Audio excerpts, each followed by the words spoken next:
Action. Chers téléspectateurs, bonsoir et bienvenue dans ce journal. Avant de commencer, les grands titres. Un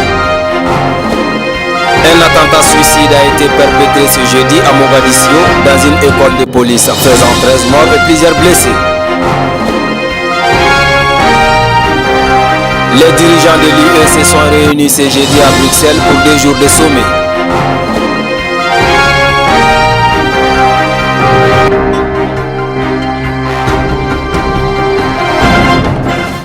Un attentat suicide a été perpétré ce jeudi à Mogadiscio dans une école de police, faisant 13 morts et plusieurs blessés. Au moins 13 personnes ont été tuées ce jeudi dans un attentat suicide contre une école de police à Mogadiscio, Somalie. Un homme portant une ceinture d'explosifs est entré dans le camp déguisé en policier et s'est fait exploser. 15 autres policiers ont été blessés. Le camp attaqué est le site de la plus importante école de police de Somalie. Selon des témoins, les policiers s'étaient rassemblés pour leur parade matinale, massés sur une place ouverte quand le kamikaze est arrivé. L'attentat a été revendiqué par les islamistes Shebab affiliés à Al-Qaïda. Ces derniers ont juré la perte du fragile gouvernement central somalien. Ils ont été chassés de Mogadiscio en août 2011 et ont ensuite perdu l'essentiel de leur bastion.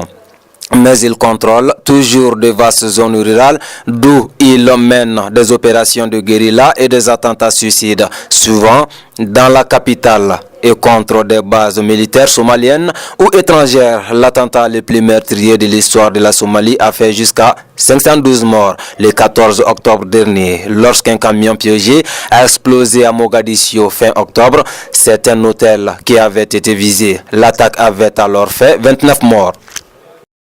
Les dirigeants de l'UE se sont réunis ce jeudi à Bruxelles pour 2 jours de sommet. Khalifa Ahmed.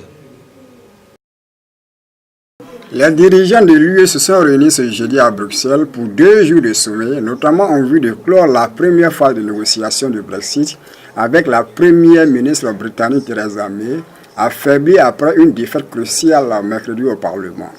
Les Européens débattront également pendant 2 jours des autres défis qui les attendent. En premier lieu, la migration, mais aussi la défense ou la réforme de la zone euro. La discussion consacrée au Brexit, prévue vendredi prochain, doit permettre à l'UE de faire sauter un premier verrou avant la fin de l'année en s'accordant sur les progrès réalisés lors de la première phase de négociation consacrée aux modalités du divorce avec le Royaume-Uni. Celle-ci portera sur une phase de transition qui suivra le départ effectif du Royaume-Uni, prévu le 29 mars 2019. Ils ont ouvert des discussions afin de poser les premiers jalons de la négociation sur la future relation entre les deux parties, notamment en ce qui concerne les liens commerciaux. Des frappes de la coalition internationale hier mercredi dans la province de Der Ezor, dans l'est de la Syrie, faisant 23 morts et 2 blessés graves. Les raids avaient été menés par la coalition internationale dirigée par les États-Unis qui soutient une offensive des forces démocratiques syriennes FDS, une coalition arabo-kurde sur la rive est de l'Euphrate dans cette province. 23 civils, dont 8 enfants et 6 femmes, ont péri dans les frappes de la coalition contre le village de Jerzy. Les victimes, toutes d'une même famille, des cousins et des frères avec leurs enfants, se cachaient dans une maison après avoir fui les combats dans un village voisin. Der Ezor est largement contrôlé par le régime syrien qui a chassé les djihadistes de la plus grande partie de cette province. Les djihadistes sont les plus actifs dans la province de Der Ezor où ils défendent leur dernier secteur. Ils pourraient recourir à des attaques de type guérilla. À ce jour, l'EI tient encore 18 villages sur la rive orientale de l'Euphrate dans la province de Der Ezor. Déclenché en 2011 avec la répression des manifestations pacifiques par le régime de Bachar al-Assad, le conflit en Syrie s'est complexifié au fil des ans avec l'implication de pays étrangers et de groupes djihadistes sur un territoire de plus en plus morcelé. Il a fait plus de 340 000 morts et des millions de déplacés et réfugiés. Médecins sans frontières a mené diverses études dans les camps de réfugiés Rohingyas tués entre les mois d'août et les mois de septembre. Khalifa Hamed pour plus de détails. Médecins sans frontières a mené diverses études dans les camps des réfugiés rohingyas au Bangladesh et celles-ci démontrent que ces derniers ont été la cible des actions de la part de l'armée birmane, de la police et des milices locales. Entre 6700 fourchettes basses et 9000 personnes sont mortes entre le 25 août et le 24 septembre 2017. Durant cette période, l'armée birmane, la police et les milices locales ont lancé des opérations dites d'évacuation en Birmanie. Depuis, plus de 647 000 Rohingyas ont fui le Myanmar pour le Bangladesh.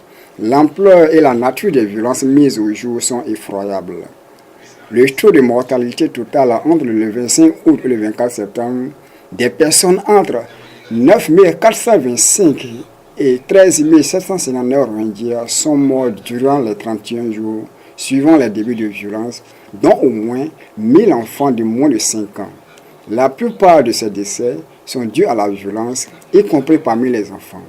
Les musulmans Rohingyas représentent la plus grande population apatride du monde depuis que la nationalité birmane leur a été retirée en 1982 sous le régime militaire. Discriminés, ils n'ont pas les mêmes droits que les autres citoyens. Sans papier d'identité, ils ne peuvent voyager ou se marier, n'ont accès ni au marché du travail, ni aux services publics comme l'éducation et la santé. Bien, c'est tout pour ce journal. Merci de l'avoir suivi sur la chaîne de la Lumière. Au revoir.